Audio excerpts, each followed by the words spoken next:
Salut à tous, on se retrouve pour cette partie. On va étudier chaque coup d'une grande partie de grand maître entre Garry Kasparov, 13e champion du monde, qui a les blancs, et Anatoly Karpov, qui est 12e champion du monde et qui a les noirs. Cette partie a été jouée en 1990 pour le championnat du monde. C'est la partie numéro 20 à Lyon, en France. Et on la commence tout de suite. Ça commence avec E4 pour prendre le centre, E5 répondu, cavalier F3 pour attaquer ce pion E5, cavalier C6 pour défendre.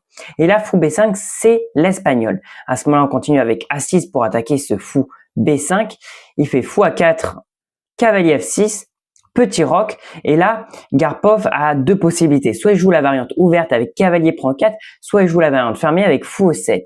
Et comme Karpov n'a jamais trop employé la variante ouverte, il va plutôt préférer la variante fermée avec fou E7. Ça continue avec tour E1, B5, on réattaque ce fou, on vient de le remettre en fou B3, le seul coup, Après, là, on a deux possibilités. Soit on fait petit roc, soit on fait D6 et Karpov va choisir D6. Alors, on peut remarquer que les blancs ont un léger retard de développement par rapport aux noirs, mais par contre, les blancs vont construire un fort centre.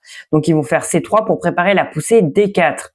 À ce moment-là, petit roc, on met notre roi en sécurité. Et là, les blancs pourraient jouer tout de suite D4 pour prendre le centre, mais il faut se préparer au fou qui pourrait arriver en G4. Donc, ils vont préférer jouer H3 pour éviter ce clouage du cavalier qui pourrait être très dangereux. À ce moment-là, les noirs ont trois options. Soit ils font cavalier A5, soit ils font fou B7, soit ils font cavalier B8 pour après le mettre en D7. Que faire? Et à votre avis, qu'est-ce qui va être fait? Vous pouvez le mettre en commentaire si vous avez trouvé la bonne réponse sur les trois. C'est fou B7. À ce moment-là, D4, on vient commencer à prendre le centre. Les noirs font tour E8 pour commencer à mettre leur tour dans la colonne E et commencer à mettre la pression sur E4. Les blancs continuent avec cavalier D2, il faut bien développer les pièces à l'aile dame. Et là, fou F8, le but est d'augmenter la portée de la tour et de mettre encore plus la pression sur E4. Les blancs continuent avec A4, ils doivent trouver un moyen de développer leurs pièces à l'aile dame sans bouger le cavalier en D2 car la pression en E4 est trop forte. On continue avec H6 car le coup A4 n'est pas dangereux et ils vont préférer faire un coup utile pour prendre le contrôle de la case G5.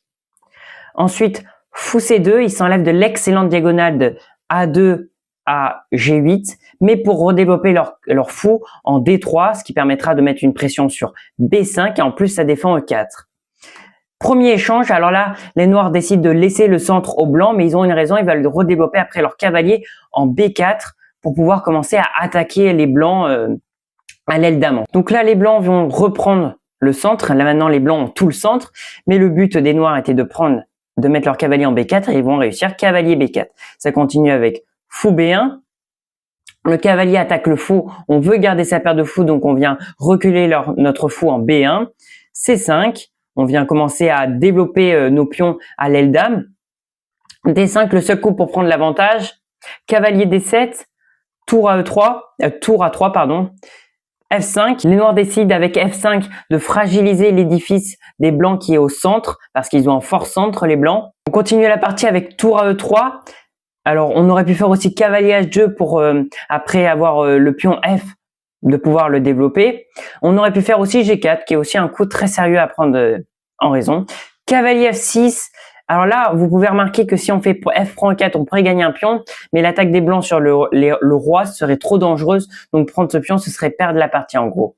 Cavalier H2, donc là, maintenant on vient libérer notre pion F pour pouvoir après le mettre soit en F3, soit en F4, commencer à développer nos pions F, et on vient aussi dans un futur, on espère mettre notre cavalier en G4 pour commencer à le développer.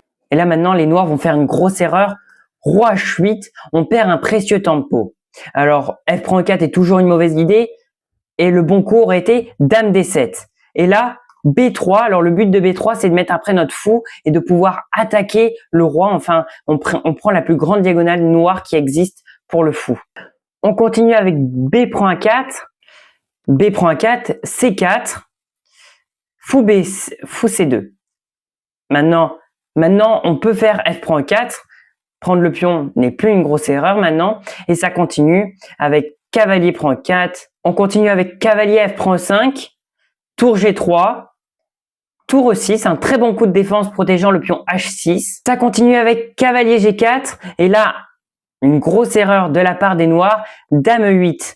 Les noirs espèrent prendre l'avantage avec le clouage du cavalier, mais le bon coup était cavalier D3. Et ça continue avec un sacrifice, cavalier prend H6 pour se rapprocher du roi. Et ça continue la partie avec C3, ça bloque l'un des deux fous, c'est un bon coup. Cavalier F5, C prend B2. Dame G4, on se rapproche de la colonne H, plus précisément de la case H7 pour mater le roi adverse. Et ça continue avec fou C8, les noirs essayent de ramener à la rescousse leur fou, mais il est un peu tard. On fait Dame H4, échec, ça continue avec tour H8, cavalier prend H6, G prend H6, roi H2, un très bon coup de défense. Et ça continue avec Dame E5, une erreur. Cavalier G5, les noirs ne peuvent pas faire Dame prend 1, sinon il y a échec et mat avec cavalier F2, F7. Donc ils vont faire Dame F6, tour 8, fou F5. Et là, Dame prend 6, échec. Un très beau coup spectaculaire. Cavalier F7 aussi mené au mat. Et là, on s'approche de la fin de partie, donc ça continue avec Dame prend H6, cavalier F7, échec, roi H7, fou prend F5, échec, Dame G6, fou prend G6. Alors, même si tour prend G6 aurait été plus rapide, c'est fou prend G6 qui a été fait. Roi G7, tour prend A8, fou E7, tour B8, A5, fou E4, échec, roi prend F7, fou prend D5, échec, et là, abandon des noirs, la victoire est au blanc. Pour plus d'astuces, abonnez-vous à Chess Thomas, je vous dis au revoir pour de prochaines vidéos.